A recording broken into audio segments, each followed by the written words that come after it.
You're listening to STAGR Cast, brought to you by STAGR Gear.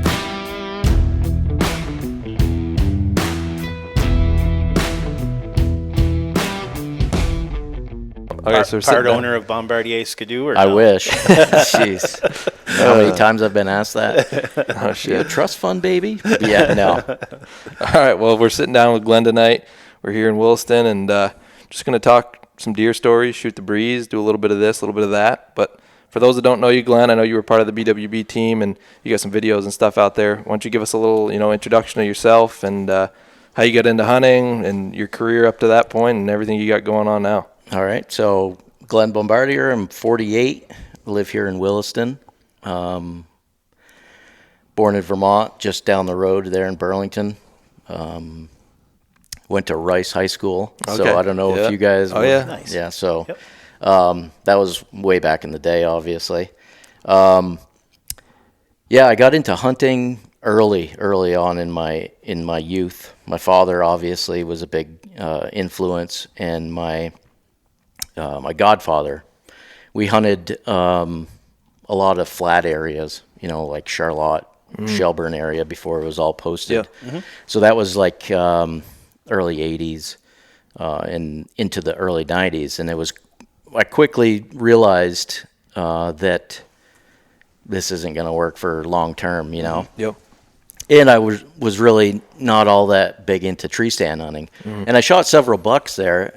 It just was just not for me. Something I just was wanted, missing. I just wanted to get out and like do something that, old mountain men did, Yeah. how they did it back in the day. And it just wasn't for me. So sort of started spreading my wings a little bit. And we had a camp, an old camp that my father and grandfather used to go to all the time. And that was up in Duxbury. Yep. Oh, right in the backyard there, yeah. Yeah, exactly. So, I remember back in the day when my father would drive me around, little kid, and we'd always swing down.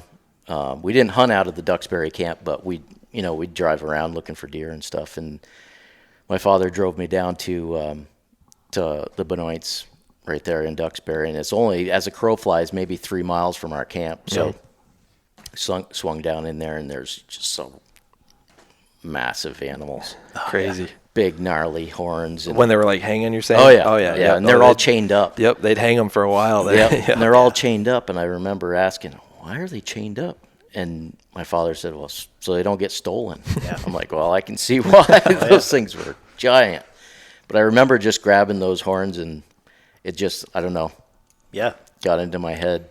I said, I want to do exactly that.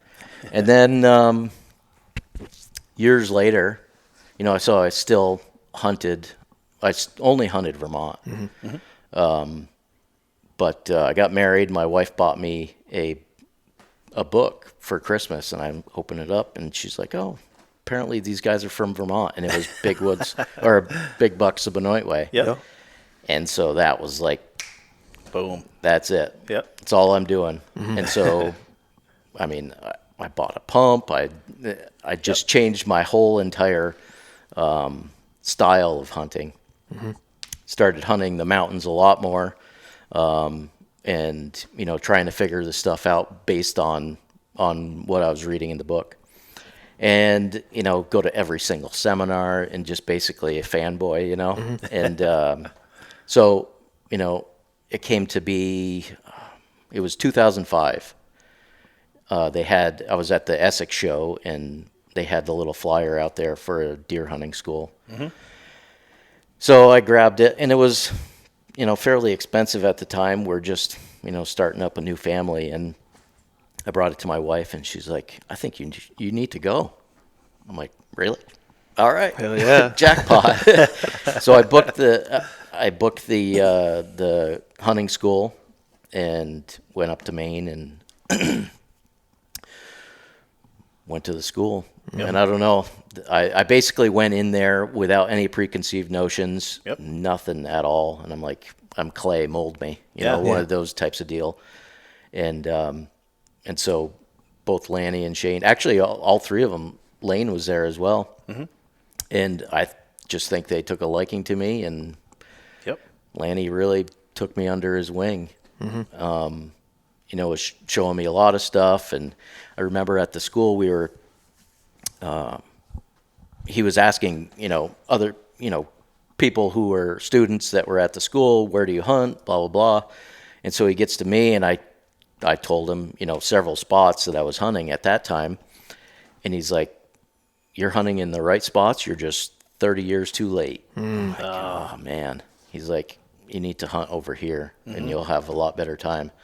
And so, I don't know, just got into my mind. And that next year we went, I brought my father to Pine Grove as well. Yep. So we went, and there was actually snow that year, and Lane set us up on a track. He drove down the road we were crossing, on the main road, and, he pointed us. He's like, I just drove that road over there. There was a buck track crossing if you want it. It's not big enough for me. But at that time I was like, let me have it. So I got on it, and I followed it all day, and it was like the best day of my life at that time. It was one of those things where I screwed up so many times, but I didn't care. I was just like, okay, this buck's in front of me, and I'm going to learn as much as I possibly can from it. And I didn't get the buck. It blew at me several times throughout the day, and then I had a long walk back. But it was an awesome day. And, you'd go back to the lodge, and you'd, talk about your day and stuff like that. And, you pick up little tidbits. A lot of it was, osmosis type stuff. Yep. You can't help but learn being around those guys. They're just a wealth of knowledge, all of them. And so that next year, Lanny took me aside, and he's like, you should talk to Bob and see if you can get on next year's hunt with us. So, all right. Yeah. And so I raked up some money and booked the hunt with them, and I just prayed that there'd be snow.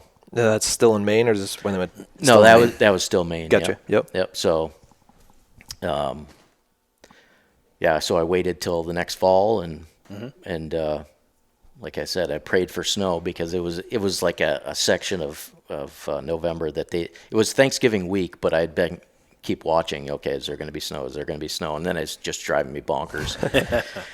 So there finally was snow. We got up to the lodge. There was snow, and then that was it. It was like, once again, mold me. Show me exactly what you're doing, because you guys are doing something totally different. You're talking about it, but not seeing it face to face and with my own eyes. I just wasn't putting the pieces together. Yep. So that was it. Yep. And was that next year? Was that I should say, when we were at Huntstock this year, you sat down and you did a podcast with us and with Lanny. Yep. And you kind of dabbled on that story. Was that the year that you got your first 200-pound buck that following year? Yep. That 2007 year was the year that I got my first 200-pounder. What's the full detail? I know we dabbled a little bit with Lanny, and then he kind of went off on another buck story, but I want to hear that one, because there's not that first 200-pounder. Yeah, it was, it was like it was yesterday, one of those deals. So he's obviously driving the truck, and I'm in the back seat. Shane's in the front, and we had been doing a lot of driving, and that's what I didn't understand. What are you guys doing differently? Yeah. Yep. I mean, it's driving all day long. Yep.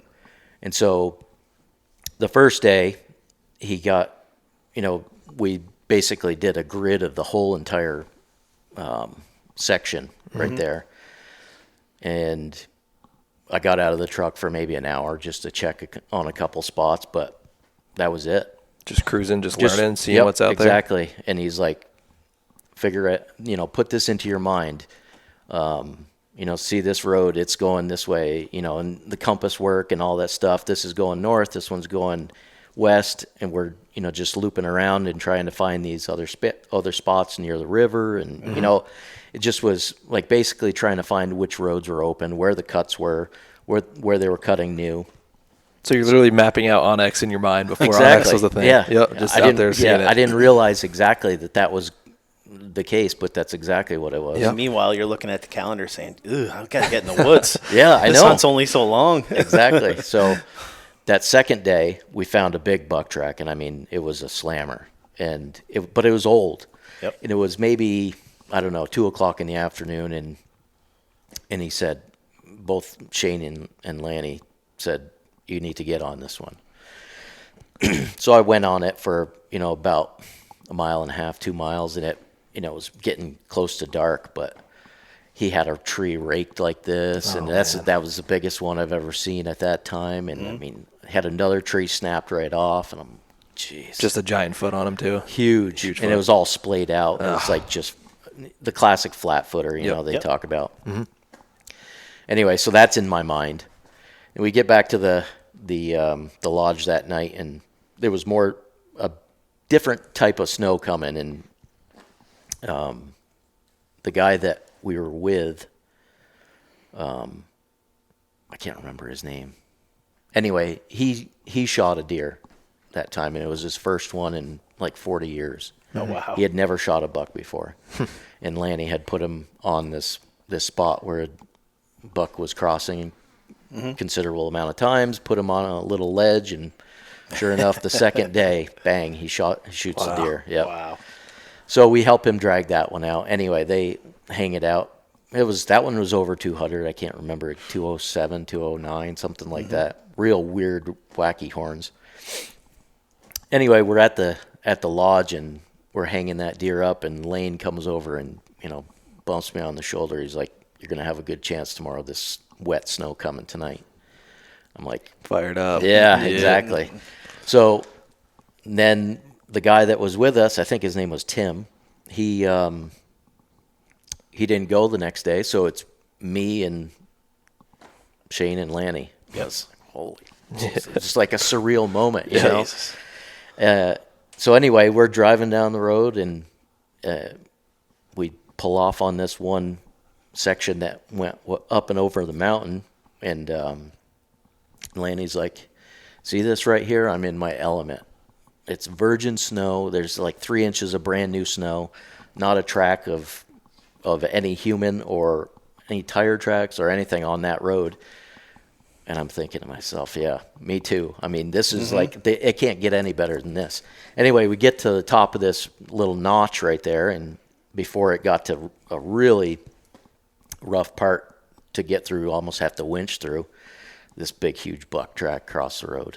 Mm-hmm. And it was coming out of the green stuff, heading up to the top of the mountain. And so Lanny looks out and he says, "There you go, Glenn. There's a good one for you." Jeez. And Shane rolls down his window. He's like, "Oh yeah, that's a good one."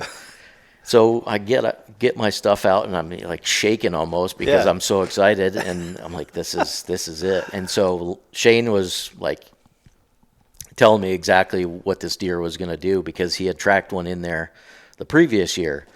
He's like, "The one that I tracked in here last year went through this little swamp up here, headed up to the top of the mountain, and then I lost, anyway, he didn't shoot the deer. But anyway, he's going to probably go back down into this green growth if you don't get him up there." Mm-hmm. So, and Lanny gave me I think he talked about it on the podcast, like don't come back to the rig without shooting at this buck. That's awesome. Yeah. And poked me in the chest, and, that little chuckle. Anyway, so I take off. They take off, and sure enough, it goes through, just like Shane had said, it goes through this swamp, and gets in with a bunch of does, and I made this big circle. It's like, okay, here's trying to put all my learning to work. Yep. Exactly. This is really the biggest buck track I've ever seen. Yep. So I do the circle, find where he comes out of there, and he starts heading towards that mountain. And right before he gets up to, and I mean, it was like a 6 or 8 inch pine tree. He just raked the hell out of it. And I was like, whoa, here we go. Yeah. So I keep going, and he starts to head up this ridge, and it's like a mix of hardwood, softwoods, and he gets up just right under the top of it, and I see his bed right there. I didn't jump him out, but he just walked out, and I remember looking at the bed, and he laid down like a dog lays down with his chin out. Yep. Mm-hmm. And it was like the perfect, you could see the perfect outline, his whiskers. Laid his whole head right down in it. Right down. Wow. Flat. Really? You could see where his lips were and everything.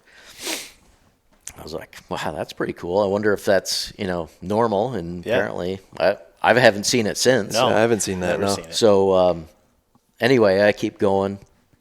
He's walking out of that bed, and it was like in this little impression, or like a little dip. And so I think when he had his chin out there, he was looking down towards where I was coming from. Obviously, he didn't see me, but anyway, he walked out of the bed. I kept following him, and all of a sudden I see this deer coming, and it's a spike horn.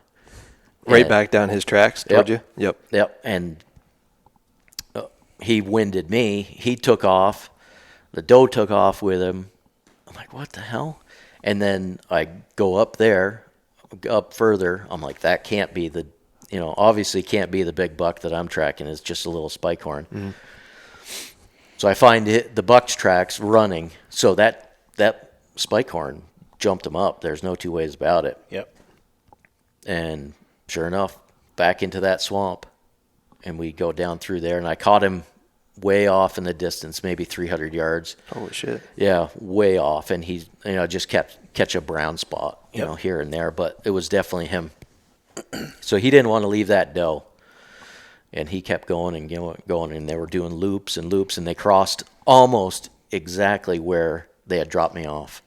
I mean, I could see maybe from here to the door over there. That's where my tracks. So I'm like, this was way before Onyx, so I'm like, all right, I know exactly where I am now. It's a relief. There's no worry in my head. Yeah. So we cross that road and go down into that really brushy, thick stuff. And it kept looping and looping, and the deer was just dogging that doe, and she was tired. You could see by her tracks she would, So he pulled the doe off the spike? Yep. Yep, okay. I don't know if that spike came in. Oh, okay, and kicked him. That was what I Yep. was guessing. The spike came in, and the spike saw me and took off, Yep. and then everything. Hell broke loose. Yep, exactly. So we get down on that lower stuff.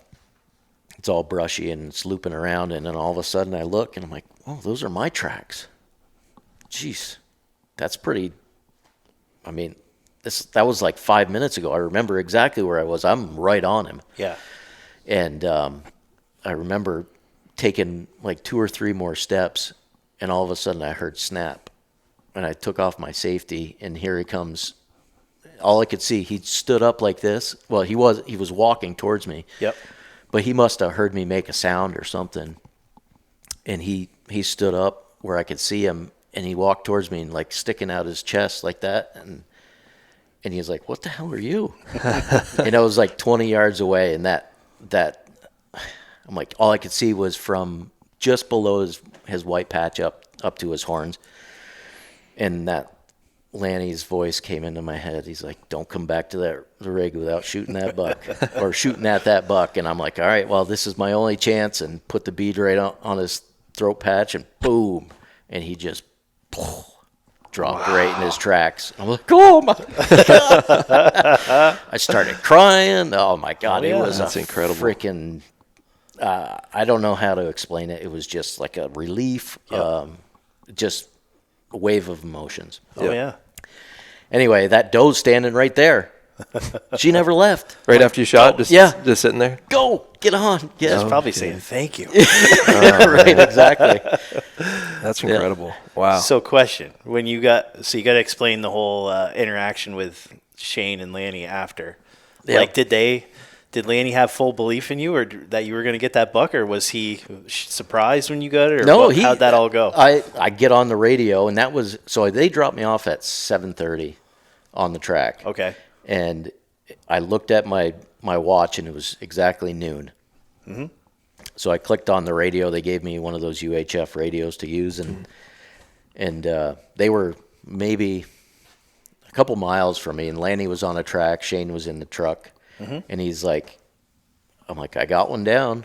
And he says, "Good job. I knew you had it in you." Or Lanny and I knew you had it in you. I'm like, "Oh, cool." That's awesome. Yep. That's so incredible. They had confidence in me. I tried to have confidence myself, and that's one of those things that they definitely instill in. You know how lucky you are to I know. have had that? I mean, Exactly. That's like playing basketball with Michael Jordan. Yeah, it no really kidding. is. I oftentimes compare it to, taking BP with Mickey Mantle. Yeah, Yeah. really. You're never going to forget that. That's No. that when you pull the trigger and you get that buck, that's the culmination of everything you invested in your hunting career and turned everything around and focused on tracking there. Exactly. That probably you caught. I mean, not that you weren't obsessed with it before then, but that cherry on top right there, that must have been like, this is. Yep. Wow. Yeah, I was hooked before, but obviously I'm even further hooked. Puts an now. exclamation point on it right there. Yeah, you'll never forget that buck coming up like that. You probably vision it like it's yesterday. I do. Yeah. And you were probably in the mode before. I mean, I don't know. I know I was like, you're wondering if it's ever going to happen, but you're doing everything right to put yourself in the position. And when it finally does happen, it's just like, oh my God. Yep. But so I have a question. Like when we were talking to Tom Blaze on the last podcast, Adam asked the question, like what sets the Benoits apart? And I have a question. You can probably, because I've interacted with Lanny a little bit. But they just seem to me like when you look at guys that are in the top of their fields, Michael Jordan, Kobe Bryant, stuff like that, they have like a certain killer attitude. And it just seems like the Benoits had that. Like above all else, the supreme confidence and just that, like almost like a cockiness. Like I'm gonna go in and I'm gonna do this. And is that accurate? I wouldn't say it's cockiness. I say, well, if it is, it's just backed up. Supreme confidence. It's like, it's not. It's not when. It's or if it's not if, it's when. When. Yeah. You know, so it's like I have no doubt that I'll get one. Yeah. It's just a matter of time. And, you know, and same thing with like a guy like Joe Donito. Like, there's no question. That guy's going to shoot a hammer every year. Yeah, exactly. And it's like, okay, when am I going to see the Facebook post? Because here it comes. You know, and those guys are the same exact thing. Yep. And it's like they just, you know, are doing things differently than the normal hunter. Just dialed into their craft to the highest degree. And I remember I was talking with someone about this before, and as we're driving along, they were able to read the mountains like I could read a trout stream. Yep. And I never had seen that before. And they're like, oh, see that cut up there? And then that, you know, and the backside of this cut, and then it's going to go up in that saddle. I bet there's, you know, a scrape up on that saddle. It's almost like a little bit of a shame. Like that's back when, like I said in the last podcast, it's back when men were men, man. Yeah. Like now it's I just know, like I rely cheating on, now, you know? I rely on Onyx. I rely here. on GPS. Those guys never had that stuff. They had a compass if they took one in the woods. And it's just like stuff that they learned on the track. It's like they have a sixth sense for it. Absolutely, It's a sixth sense. ingrained in them. You know? So what was the stats on that buck? It was 213. Yep. And it was an 8-pointer with a broken off tine. So I counted as a technically absolutely. it's a 7, but I'm counting it Call as an it 8. an 8. Yeah. He grew it there at one time, but it was. It wasn't a huge rack. It was just, you know, tight and heavy. Yep. They come up and help you get it out and everything. Nope. And no, you got it out You yourself. got it Yeah, I got it out myself, and it was straight uphill for, I think, I don't know, a half a mile, but it was straight uphill. You must have been pretty proud, though. I mean, I was. That night at camp, I bet, was a celebration. Yep. My father and my cousin were there, and they came in after we had hung the deer, and so it's 213, and I'm like, oh, yeah, it is. And, you know, my father came in, and once again, emotions. Because, you know, he got me into hunting. Yeah. And it's like, you know, you have a son, and it's you just want the best for your kid. And, yeah, he was proud. It's an emotional thing. Like last year without with a doubt. Gandalf, like we were having fun in the garage, and everybody was drinking, and my dad wasn't there when I got it, but like at one point I went in the garage and I was alone with my dad, and he just like muckled right on it and like hugged me. He's like, I'm so proud of you. And like it's just same that's thing. That's why we do it, you know. But Absolutely. so, but yeah, then you kind of caught the fire and started laying them down on a regular basis after that, right? Yeah, it was like I don't know, that switch got flipped. Yep. That's what it is sometimes, yeah. And then I got a nice one the next year at the same lodge, and we're hanging it up, and my cousin Alex, he's like, "Are you gonna cry on this one too?" Oh, come on. I've always said, like, when I get that red patch in Maine, I'm probably gonna cry. Yeah, because it's just like been a goal forever. It is for all of us. Yeah, well, it was. I was trying to figure it out. It was 99 or 2000 when my wife bought me that book. So I think it was Christmas of 99, Christmas of 98. I don't know. Right around there. It took me that long. So 2007 is when I actually got my first one. And I had shot a couple bucks in between, but they're small ones. And but that 200-pounder in Maine was 2007. So it took me, 8 years. Yep. So here's a real question. Yep. Does your wife regret buying you that book? She created a monster. Yeah. Oh, yeah. Yeah. No, she trust me, she puts up with a lot of, me being gone, and I appreciate that. Like there's like nothing, Makes it easier when you got the support at home to be able to do Yeah, what it's we love. obviously hard for her, especially when we had young kids, Yep. but that's something I'm incredibly thankful for. Now that your kids are all grown, is it easier to go? Is she pushing you out the door? Or She's not pushing me, but she expects it a little more. Yep. So that's, and we have a couple dogs to take my place when I'm gone. Oh, man. So you got your first 200-pounder tracking with the Benoits, and you're still doing stuff with Lanny and stuff. Like I saw you were just down at that tracking school. What was that about? Yeah, so I don't know if anyone knows, but I'm no longer with BWB. Okay. Timmy's no longer with BWB, Timmy Bolduc. And so he had an ask from Lanny to see if he wanted to do a tracking school. Yep. And I've been friends with both of those guys for a long time. Yeah. And so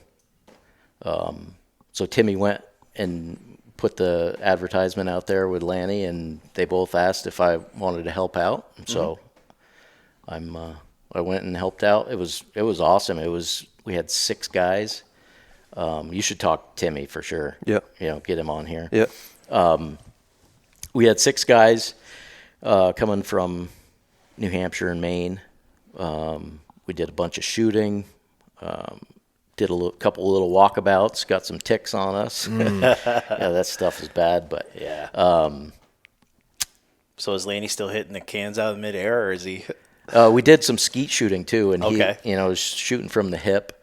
I heard he's like a champion skeet shooter. Oh yeah, Yep. yeah. He'll shoot like 500 shots and miss 3. Yeah. Really? It's like Olympic style, shit. Olympic level. You remember that Benoit video when he like snapped a limb because he just couldn't see shooting a standing buck?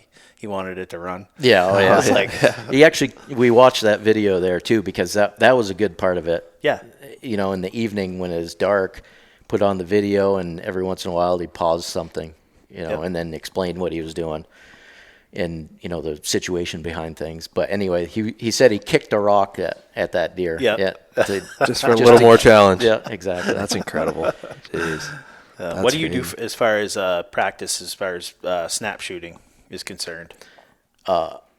This was talked about at the school too. I don't shoot at all, with live ammunition hardly.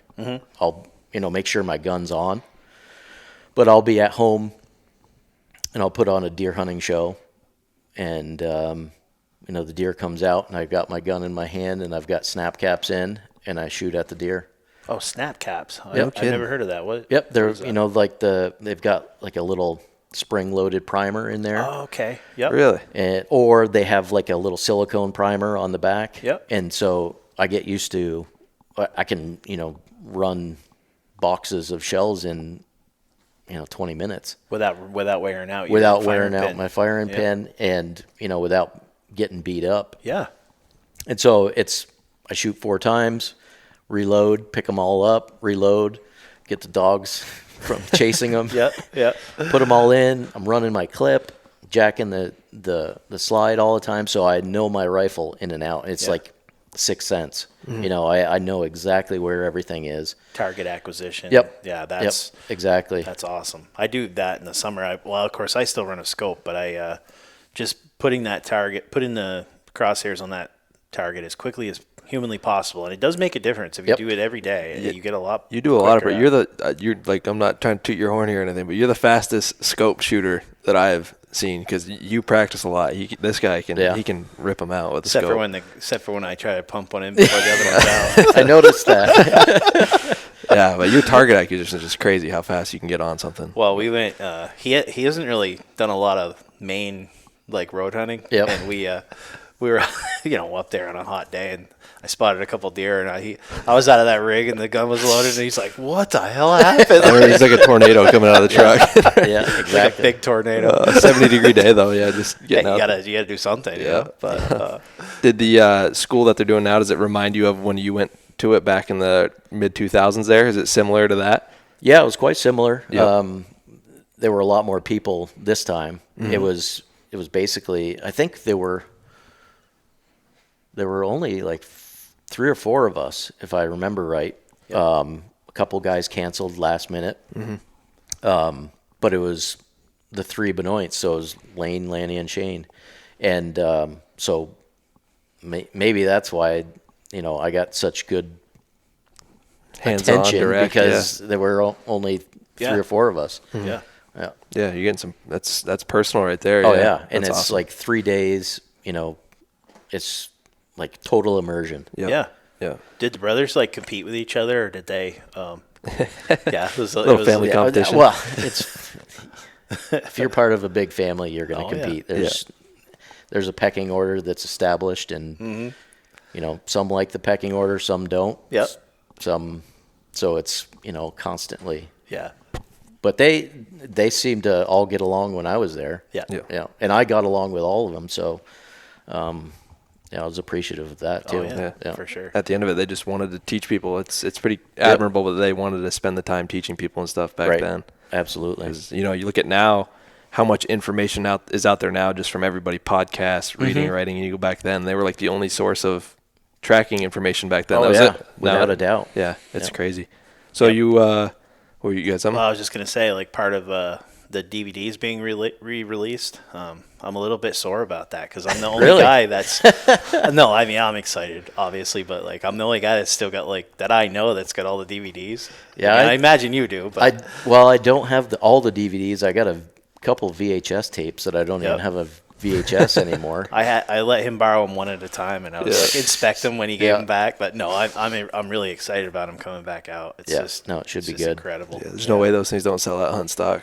Oh, I know. Yeah. They're going to sell out for sure. Yeah, Yep. I'm glad they're doing that. It's going to be awesome. I got to get myself a set because I don't have to borrow yours anymore. So I got a question for you, Glenn. So Yep. you started in Vermont and then eventually transitioned to Maine when you caught on with the book and went to the school and stuff. How did you eventually get over to the Adirondacks? Because it seems like in recent years you've killed a lot of great Adirondack bucks, and I kind of want to talk to you about that. Let's see. Try to think. We kept going to Maine several times. I got a couple bucks out there, and it was a really bad winter. And then we all of a sudden stopped seeing tracks. And That was like, what, 2008, 2009 when they had that real hard it was die like off? I want to say 9 Yeah. 9 or 10. Yep. So that was kind of rough. Yep. Like for all of sure. a sudden you're there for a week and it's like, ooh, geez, and we were searching and searching and searching. It's just, it just wasn't happening. Plus it was a couple years of poor snow conditions. So I'd make that reservation for the Thanksgiving week and no snow. And so that was incredibly disappointing. That hurts. So I made the transition myself to chase snow. And so oftentimes it was later in the season and it was in the Adirondacks. I haven't hunted New Hampshire a lot. Maybe 5 times, 5 days, if that. Yep. But the Adirondacks is closer for Say me. it's not that far for no, you, right it's across the not. lake and you're Right, there. Yeah. Exactly. So, plus we've got a camp over in western New York over by Pulaski. Okay. Okay. Oh, because fishing fishing camp. stuff. Yep. Yep, Yeah, you guys fish a exactly. lot. And there's a ton of deer out there, just not any big tracks. Yep. And I hunted out there. I've hunted out there for quite a few years. And so I had a New York tag. So, hell, Took to it. yeah, might as well just hunt the mountains. Instead of going straight home, I'll hunt the mountains on my way back. And Yeah.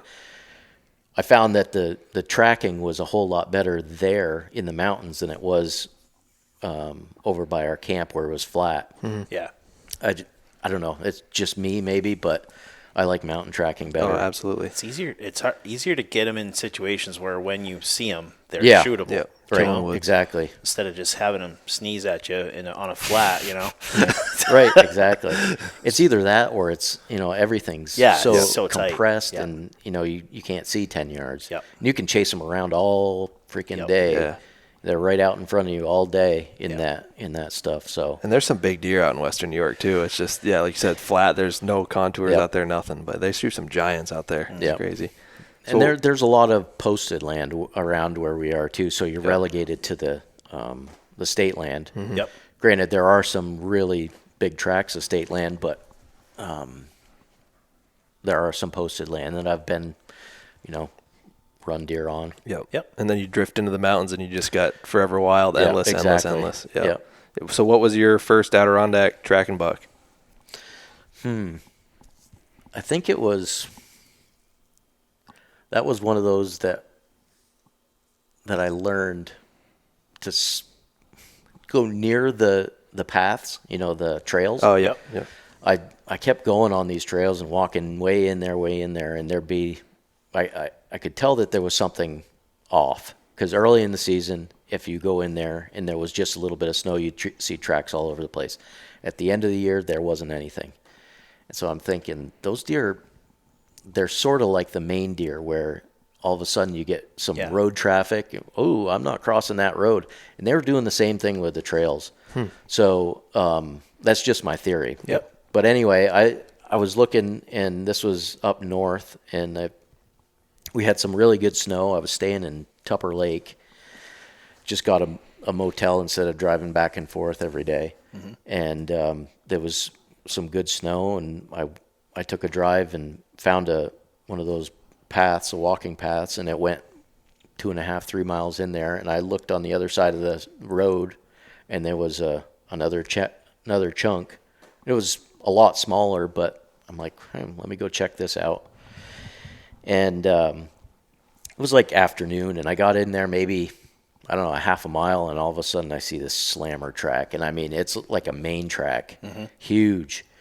And so it was a no-doubter. And I start following that, and it was an older track, but anyway, I'm following it, and he got into a fight with another buck, ran that guy off, looped around, and went up on the top of this big ridge, and it turned dark, and I couldn't see anymore. So I jetted out of there and got back to the hotel, and I remember texting my father. I'm like, all right, I found a good one. If the snow, if I can pick as a track up in the morning, we're going to still have snow. I'm going to have a good chance on that. Yeah.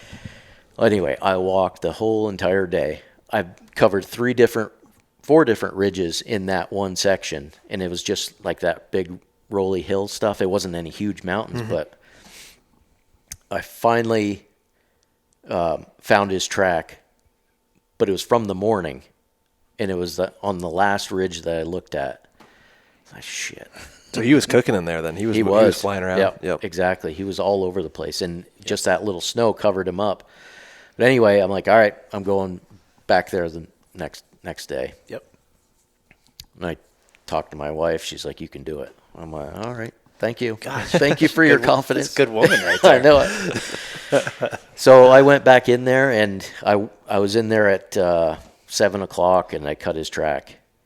And Right off. First thing right off. Man. You get the feels right there then. Yep. And he did my loop from the day before. He went on every single one of those tops. That's why I was saying it. So it was like, he obviously wasn't following me, but I think maybe he was going clockwise one day and I was going counterclockwise the other day, but it was running the same loop. Yep. So I got on him and kept going, and he came right back to almost to the spot where I picked up his tracks. And this was a Rodney Elmer deal. I was, doing the meh. And I had been watching a bunch of those videos, and he hadn't even really explained it all that much, but I'm like, I'll give that a try. What the hell? Yep. And so I came up to his, and it was an old track. I finally came up to his bed, and then it was like smoking. It's like maybe a half an hour old, and I started doing the meh, and I hear snap, and he came out, and it looked like that the front page of the Benoit book, where it's like that big, huge, blocky chest and huge neck. He came out looking for a fight, and I mean, he's stomping right there. And I'm like, holy shit, there he is. It's like 30 yards, and he stood right behind a pine tree.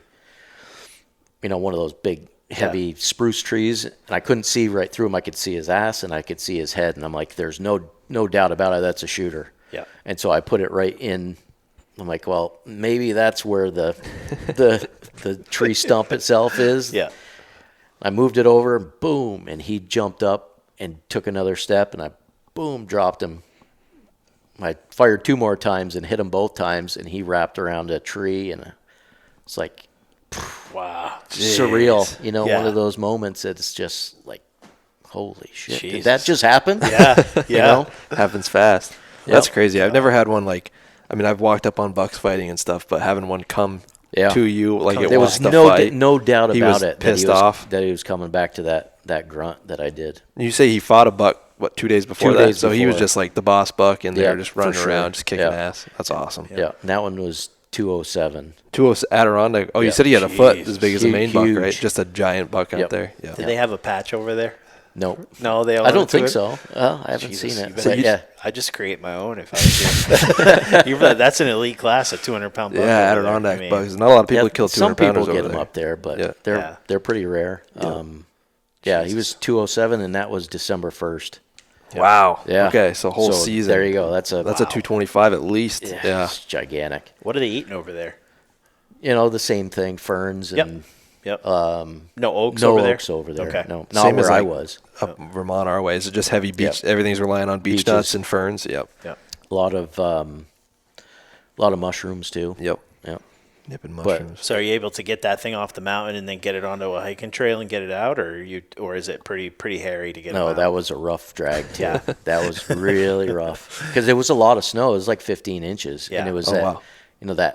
that day that I got the really good snow. It was like 3 inches on top of that stuff, and it really compressed. Yep. And so, his shoulders were so big. Every time I pull on him, it would like.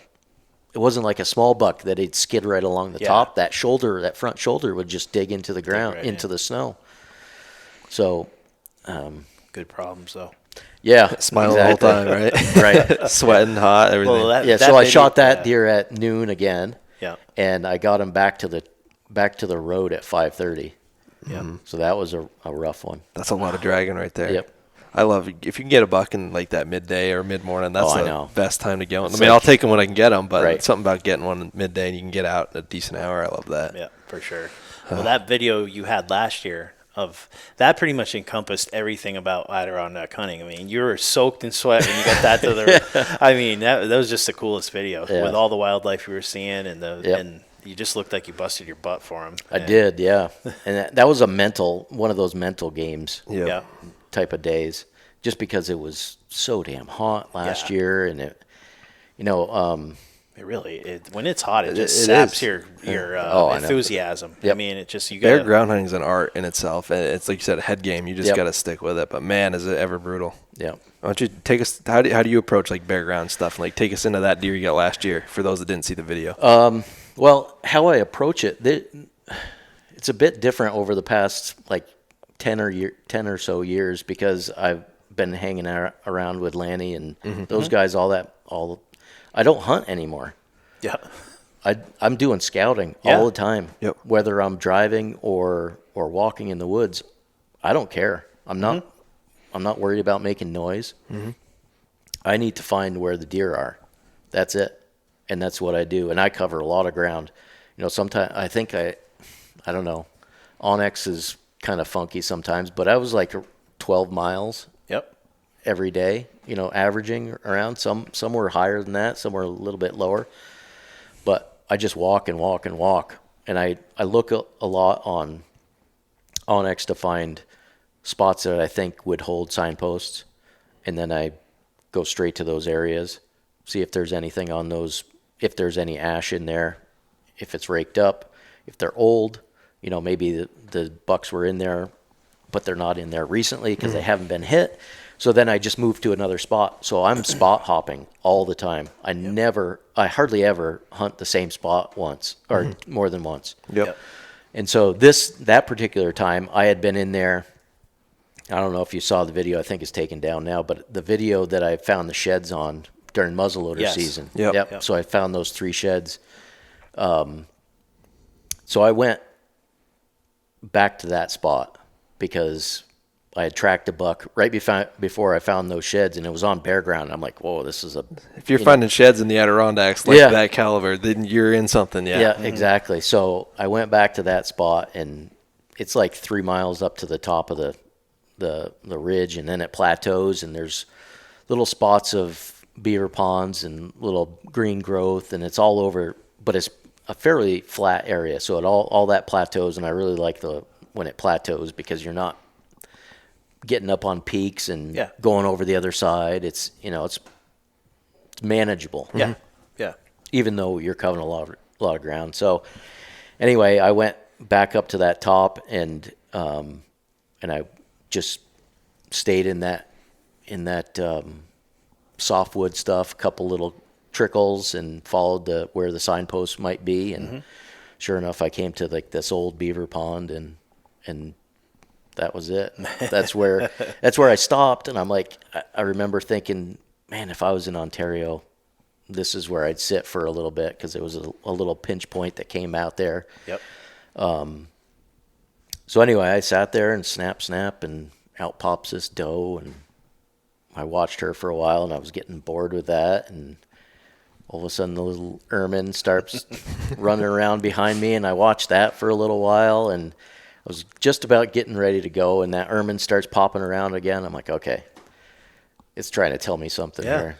Sit your ass down and wait. Yep. So I waited, and sure enough, the ermine left, and the doe took off, and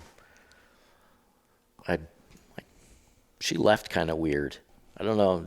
She's like flicked her tail weird. Not looking at you, or nope. just nope.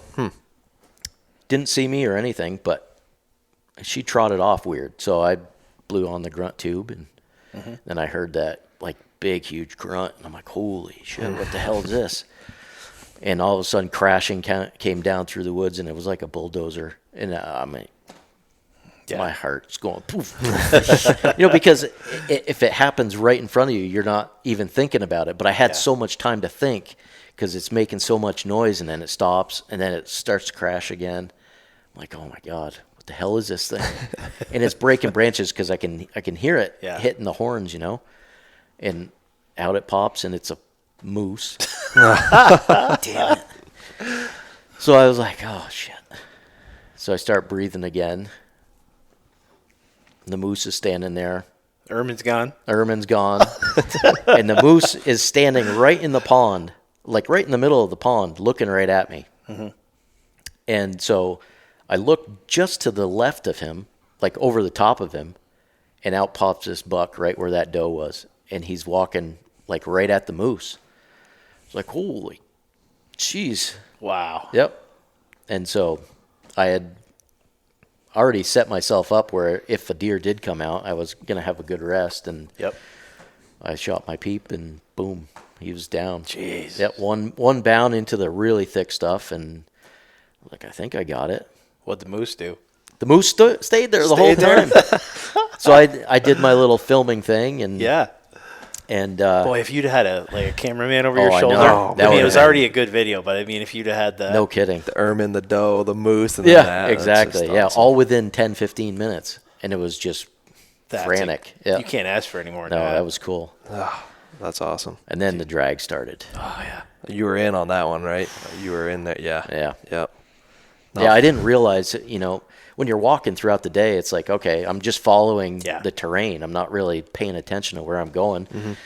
And I shot that deer, and I'm like, oh my God, this is not going to be fun. Reality set in after the adrenaline went away. Yeah, exactly. And I looked, and it was 4 miles. Wow. No help on that one, right? Nope. No, just you sweating your ass off on a hot day. Yeah, and I kicked myself, but for like 3 years straight, I kept a sled in the back of my truck. Yep.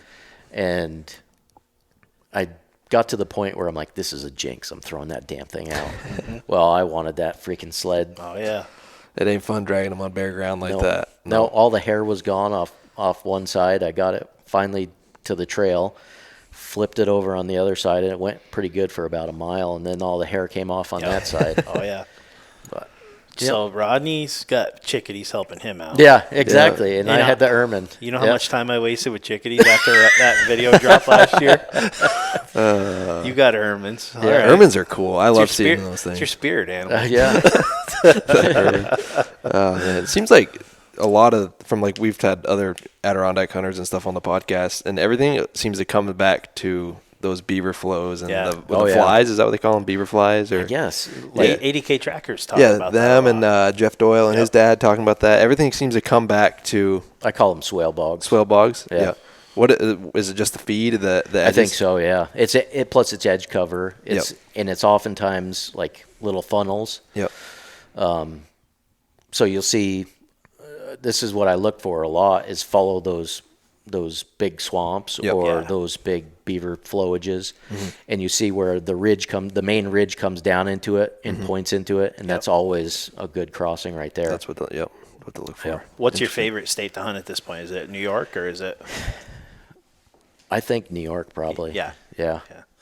It just I haven't been over there I've hunted snow geese over there, but we both got our minds made up. We got to make it over there this year because it just seems it's so much more wild over there. It is. There's a lot of posted signs too. Yeah. Which is surprising because the Adirondack Park is so huge, but there's a couple roads that you can't even get into because they're, it's all posted off. The woods is all posted, but and it takes some sweat equity to get in there, and you're not going to sure. get cut off typically.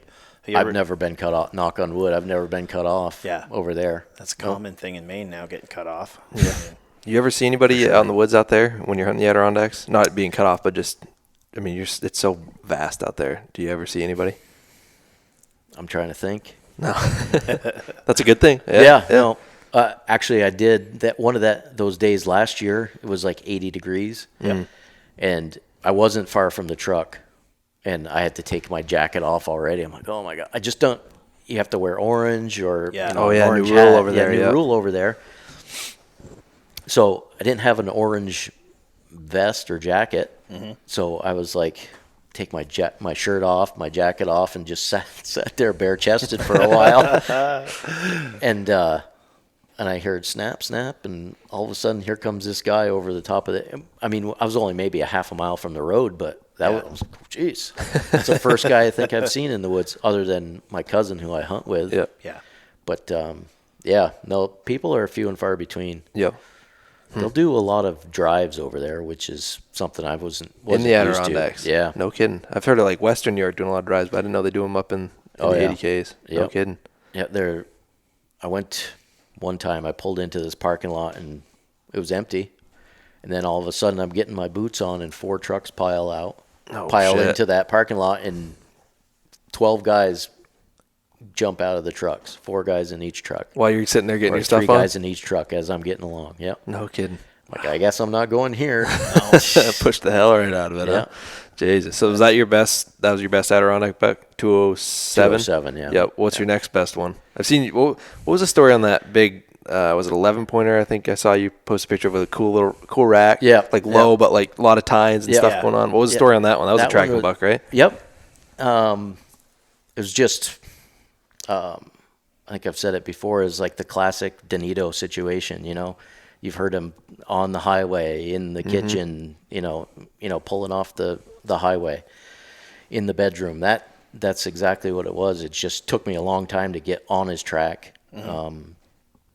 We'd gotten a couple inches the night before, and I found a spot that I wanted to check out, and a bunch of ridges, and like that, what I was just explaining, there was this big long swamp, and like 3 or 4 of those big, huge ridges came down into that swamp.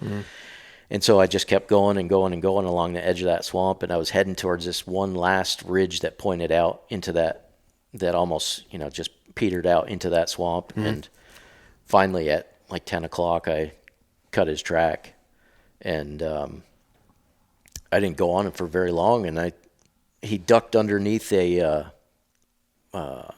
like a stump blow down, and his horn marks were all over the place. I'm like, oh, geez, here we go.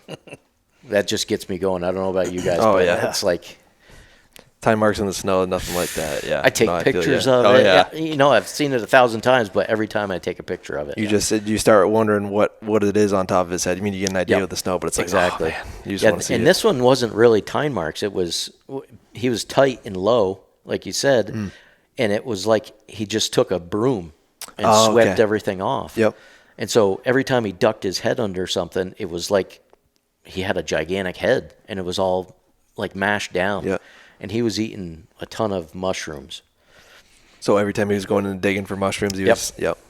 And so every blowdown he'd come to, and I just went in death mode right there, super, super slow. And he came, I don't know, maybe 300-400 yards from the time I picked him up. And I just was praying that I had just come down off of that ridge that goes into that swamp on one side of it, and I was just praying that I didn't jump him up already, because I'm like, this buck is right here, I guarantee it.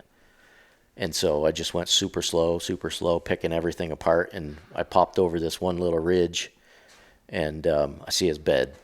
I'm like, all right, hopefully it's not running, and it wasn't. So I was, ooh, jackpot. And I see his track going this way, and I look over, and there's another blowdown maybe 50 yards over there, and I could see another set of tracks going maybe 10 yards in front of me, going the other way to another blowdown. So I didn't want to, I'm not following, I just zigzag or cross-cut the zigzag there, right over the top. And that third blowdown that he went to, he was once again walking out of there and sort of heading up the mountain. And I just poked my head over the top, and there he was, sleeping.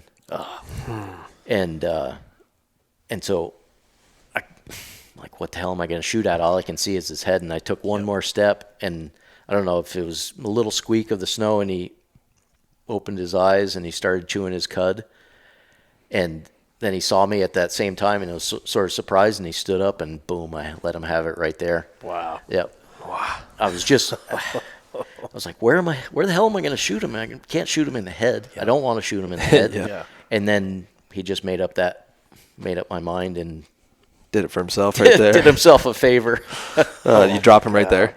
No, he took off. Oh, no shit. And I'm like, oh shit. I know I didn't miss that damn thing. And I went up to where he was, and there's blood and hair all over in the trees. I'm like, okay, he can't hold this one. Yeah. And he was just piled up 50 yards over. Awesome. Yeah. Wow, that was a cool buck too. Like Yeah. a little. I was looking at your pictures there. That little sticker on that right side or right or left side, whatever it was. Yeah. That's a cool little buck. Yeah. Well, it's not real thick, but Just the way it kind of sweeps out. Sweeps and out, tines almost and, touches in the front. Yeah, it's cool. Yeah, we'll have to post a picture of that when we put the podcast up. Huh. Yeah, What is it going from? So I mean, you've hunted Maine, Vermont, New Hampshire, Adirondacks. What do you think the biggest difference is between like Maine and the Adirondacks? Like, what do you like about each, and like what's the most difficult things for Well, I each? like the bigger bucks in Maine. There's no doubt about it. No doubt in those tracks. Yeah, those no doubter tracks. Those do something to my head. Different breed. Yeah, Straight up different breed. Totally, and it's like that constant excitement throughout the day when you're following them. I like the woods way better in the Adirondacks. Mm-hmm. More killing woods and stuff. I like to call it killing woods. But yeah, exactly. It's Spots not to catch them. Yeah. Right. It's not, Maine where you think, okay, the road's over there a mile. I'll just walk in a straight line, and then all of a sudden you get yourself in some cat hair. Yep. And it's like, oh my God, what the hell? I got to back through it, or the stuff that. Oh yeah. Geez, I hope I have both eyes in my head when I get out of this stuff. Sometimes if you're not tracking a buck through that stuff, you're not going to get through it. No, because exactly. they know where to go, and you're like, don't know where to go. So it's just hard. Oh yeah, they know everything about those pieces. Yeah, it's crazy for sure. That is the worst part, I will say, about Maine coming from Vermont. The open hardwoods or like more mixed woods and stuff, and you go to Maine and like you said, that just absolute jail of spruces and firs, and that stuff will wear you down, especially on a hot day when you're trying to get through that shit. Or if you're not on a track, like you said. Oh yeah. Yeah. Bring your machete. I also like driving around in Maine. Mm-hmm. Which a lot you more can't- access road. Yeah, you can't do in New York. I mean, they're not crossing the road. Yep. Yep. I mean, Any partridge over in Maine or over in New York or yeah, there's a few. Yeah. Yep. You shoot them with your rifle like No. Rodney or no? No. Oh, they're blasting them every day with the rifle. So like, holy cow, you They guys are do. good. They're not afraid. Hey, they're reloading their own ammo though, so they got that down. They can afford it. Oh man. Huh. So the thickness of Maine is what you don't like, but you like the openness of New York. I do. Big tracks in Maine. Yeah. Obviously less in the Adirondacks and stuff. Yeah, and I mean, I want to hunt Maine again. But I just need snow. I'm chasing snow. Yeah. I was gonna go this past year, and then I was out at our camp with my father, and the snow was really good in Maine, and I was gonna go there, and I just stayed family wise. Yeah. Because I had made that commitment already, but next year I think I'm gonna hit Maine. Chase the snow. Yep, Yeah. Greg and I exactly. kind of arrived at that predicament. I mean, the last 3 years we've been like picking a week with work and everything. Well, that's exactly what I was saying before. Yeah. And it's like you're locked in on that week, Mm-hmm. and then all of a sudden it's nothing. So And it breaks your heart when you're over there in 70-degree weather. it's an expectation versus reality thing. Yeah. Yeah. Last year we're like we're chasing snow. We're not committing. We're gonna take vacation on a whim. What do we do? What was it? August or September? September, We're I like we gotta lock an Airbnb down now. So we Getting too antsy for it. we picked the second week. Second week. So we're in there. Yeah, second week. 70 Yep. degrees. We're in there in the Airbnb watching Borat because At night. it just sucks. Boy, we ever hunt hard during the day. We hunted go up there, you hard. hunt hard because it's what you got. But it's Yeah. like, Yeah. what do we get? We have one day. The last day of the season, we went back up. We're like, we can't just, Yeah. The 'Cause- Dewey track big sexy. tracked him around, didn't get him. That's a story for another time. It It was one of those stories where we're tracking on flat ground in thick shit. So Yeah. how you ever gonna? I was on. You were just I was 100 yards from him at one point. I was on his ass just trying to get him to go towards him and just couldn't. But that's like flat country Maine. That's not up in the mountains. Yeah. He wore my ass out. I was eating Swedish fish just to get the energy to go in it. He's like, you got to loop around. I was like, you don't understand, man. It Yelling takes at me a you while to get there. on the radio. Get in front of it. Swedish fish. Oh man, good times though. But yeah, this year we're gonna just do more snow chasing like you. It's tough up there. Bear ground's not easy in Maine. I mean, with the snow chasing, you almost have to I don't know. You just have to be more mobile. Well, you Well, have to own obviously. your own business Well, to be that able to too- take time that off. too. Because with jobs like ours, it's like so hard to go on a whim, you know? Yeah, So it's and like that too, and it's like lodging is always an issue for me. Yep. So where am I going to stay? Yep. It sucks sleeping. That's why in New your York truck. is way easier for me because I can get a hotel. Yeah. Yep. Basically anywhere. Exactly. Yeah. There's restaurants around. Yeah. Northern Maine's not. No. Yeah, there ain't much. Yeah. You gotta take what you can get up there. That's why we booked the Airbnb in September. We're like, let's just do it. Screw it. Yeah. We need somewhere to stay. Yeah. But yeah, because like you said, sleeping in your truck is not that fun. We were looking at this one place that used to be a bank, and we were gonna. It was In called Eustis, the right? Bank, In Eustis, yep. And we were gonna rent it for the whole month, and Yep. we were. Well, we hemmed and hawed on that for like 2 weeks.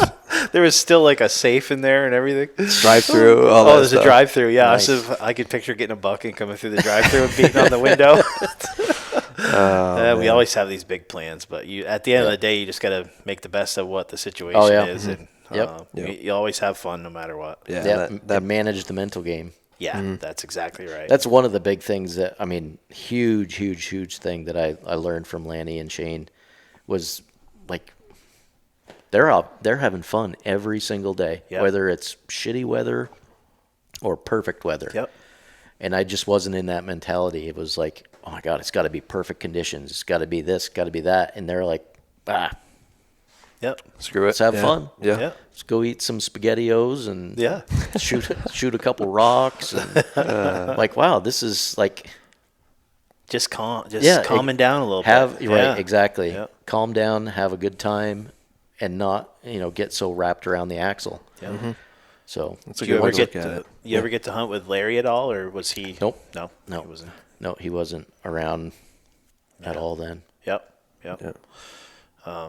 Yeah, it was. I remember I was going by the Duxbury house about the same time you were, because we had a Yep. camp over in Granville, Okay. and Yep. so we'd hunt all week and see nothing, and then have to go by that place at the end of the week. It was like just incredible. I stopped and bought a knife off Larry once, and he said he goes, I want you to come back and talk to me when you get your first big buck. So, well, that was last year, and he's passed away a long time ago. So, Yeah. Well, but yeah, it was just pretty cool. You know, I know they had talked about at one point just like moving that whole house over to the Historical Society. Were they going to make it a the museum over on Shelburne Road? Shelburne Museum. that right there. Yeah, where Yeah, the boat I is and heard a stuff. wild rumor about that. Like they were I heard going to that move too. the house over or something. I don't see that happening. No, me neither. But like it's like you wonder what's to come of all that stuff. You know? Yeah. No, it's cool every time I fly back into Burlington. And I don't know if you've been in where they you pick up your airport, luggage. yeah. And Larry's face is right there on the side. is it? That's so Yeah. awesome. I didn't know that. Right Yeah, when you it's pick like- your luggage up, it's like got a a- picture of Larry. Really? Yeah, like- That's awesome. Vermont Hall of Fame, Sports Hall of Fame type. That's a type good guys. tribute right there. Yeah. No was cool. shit. That's really cool. Going back, I got to ask you this because you kind of talked about it in the beginning when Lanny said, oh, you're hunting the right spots, but 30 years too late. Yep. What's your take on Vermont hunting and like what's your best Vermont buck? Because Vermont gets a lot of shit for deer hunting, but at the end of the day, I still love hunting Vermont. It's if you're willing to put the time in to go Yep. try and find one, you can find one. They're here. But what's your thoughts on Vermont hunting and what's your best buck story with that? Vermont hunting is difficult. Mm-hmm. I mean, obviously, you guys know. Yep. If I was to compare it, it would be like on a scale of 1 to 10. Maine would be the ease of finding a track. That's where I'm going. I whether you get a deer or not is that's not the factor. I'm looking for the ease of finding a track, a good track, and Vermont's like a 2 or a 3, whereas it's not easy. whereas New York and Maine are, up there close to 10. Mm-hmm. I wouldn't say it's easy, but it's it's not as rare. Higher percentage of Actually finding a track. And I mean, every person I talk to is like, oh, I can't just, it's difficult for me to find a track. I'm like, yeah, it's difficult for everyone. That's what everyone's struggling with. Mm-hmm. Yeah. And especially in Vermont, it's incredibly difficult. And I put on some serious miles, and I didn't find anything last year. Yeah. Except I take that back. I found one muzzleloader season when there was maybe above 3,500 had snow, and I found a slammer up there. Yep. So they still exist. They still exist, They're still around. but that damn thing didn't take long to get out of the snow, and then I'm done. Yep. Yep. So it was a nice 2 hours, and then I was done. Yeah. They're still out there though. They are. You could look for them. You could find They're them. rough. But It's all high. I would. That's what I tell everyone. You need to go high in Vermont because there's that area. There's some stuff down around the houses and in the valleys that are a little thicker, and then you've got that big empty open hardwoods. They're not in there. There's tracks in there, but that's all night stuff. Yep. And then way up on the top of the mountain in the ledges that you wouldn't think that there would be any deer. That's where they are. Yep. They got little nests up there. They just lay in all summer long. Just have it beat right down. I've seen that. Yep. Up high. Yeah. I wish But it's I a could- pain in the ass getting up there. Yeah. Oh, yeah. Oh yeah. It is. Yeah. Yeah. I wish I could go back to 2005, and I know I was sitting in the same seminar as you back then. Well, probably, yeah. And remember Shane handed me a Benoit's Trophy Trackers patch. Oh, yeah? I wish I'd have gone to class with you. Yeah, Can't it'd go have been back fun. in time. No. Didn't you, a few years back, didn't you get a big Vermont buck? I did. I got it was 195. That's a heck of a Vermont God buck. damn. What's the story on that one? Not much of a story. I mean, it was one of those shit luck deals. We had hunted our camp over in New York, and they got a huge lake effect, 52 inches overnight. Oh, wow. Yeah. Got my truck stuck and had to use the winch in our driveway, which is flat, and pulled over a tree, and I'm like, all right, we're getting the hell out of here. Too much snow. Too much snow. And then in the mountains that I normally hunt in the Adirondacks, it was nothing. So just that snow belt? Yep. So went back to Vermont and hunted out of my house here in Williston. And my cousin lives in, I won't say where, but he said, there's a guy told me that he saw a big buck right by his house. Yep. He's like, just park in my driveway and walk that ridge. Maybe, I don't know, So anyway, that's what I did. My father and I picked each side of the ridge, and I went way up on the top of it, and it was one of those days where it's like patchy, really patchy, heavy fog, and it was raining. And I tipped over this top, and I see a deer maybe 20 yards away, and then another deer, and they're like materializing. And then I looked, and it's like all of a sudden the fog totally cleared, and there's this buck looking at me. And it's like 15, 20 yards away. I'm like, holy shit. And it wasn't a little Vermont buck. You know, No. sometimes That was you a have big to, buck. Does that thing have horns? Yeah. It was a big buck. And I let him have it right there. He's standing perfectly broadside to me. Yep.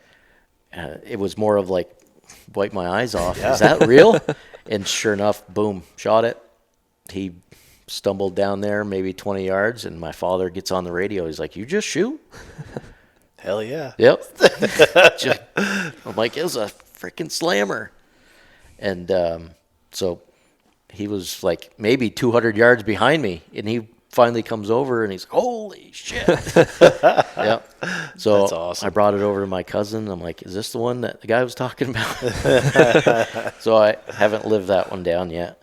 But, yeah, that was 195. 10-pointer, right? That's Yeah. the elusive Vermont 10-pointer. There's not a lot of 10 points in Vermont. Exactly. It's a couple more starting to show up. I noticed they're starting to come around, but for the 9-pointer is the biggest I've shot in Vermont. But Yeah.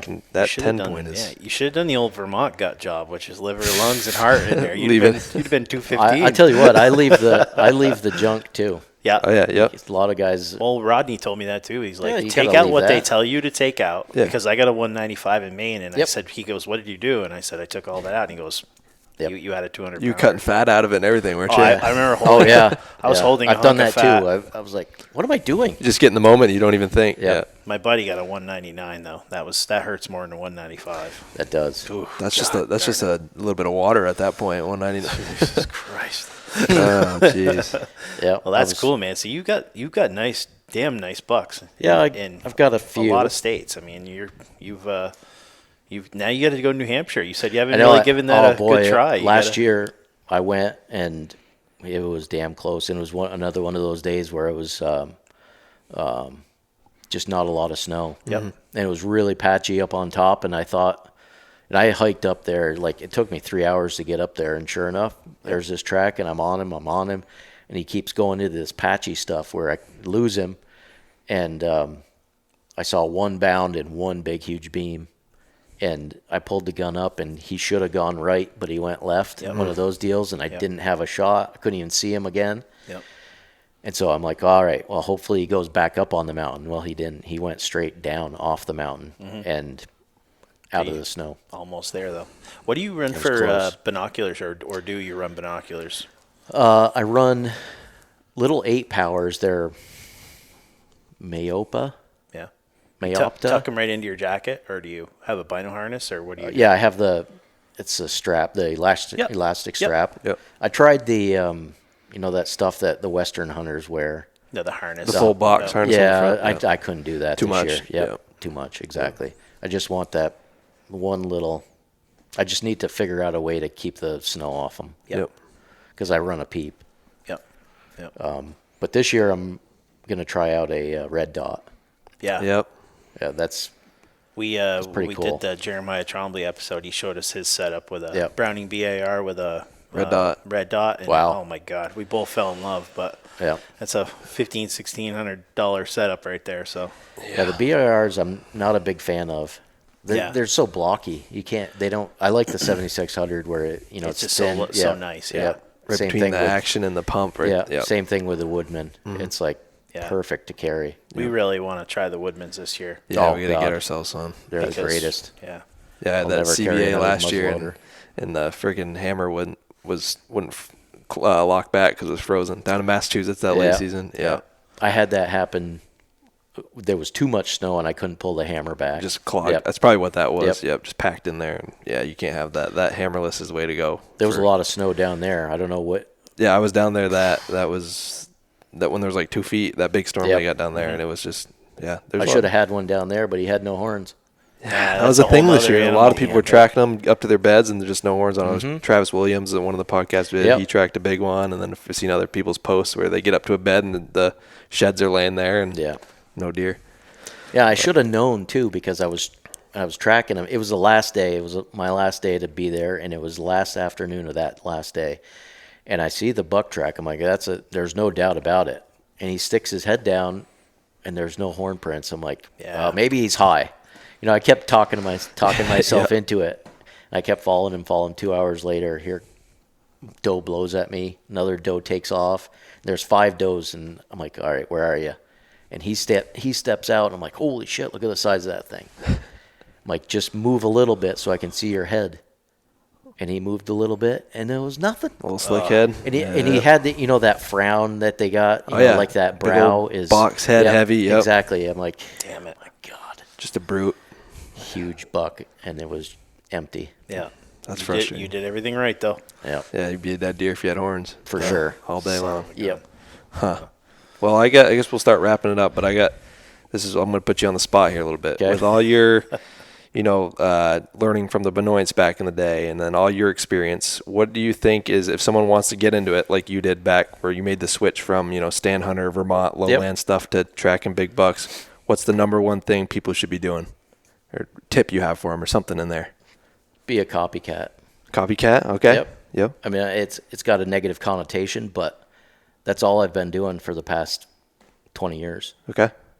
I find someone who, obviously Lanny and Shane, those guys were highly successful, and I just copy what they're doing. So Joe Donito, same thing. Hal Blood, same thing. Find your mentor type of thing.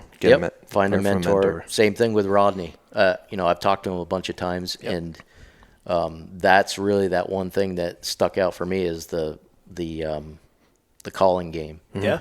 Hal was big on helping me realize that I had to follow a track regardless of how old it was. Not like a 3-day-old track, but that was huge for me there.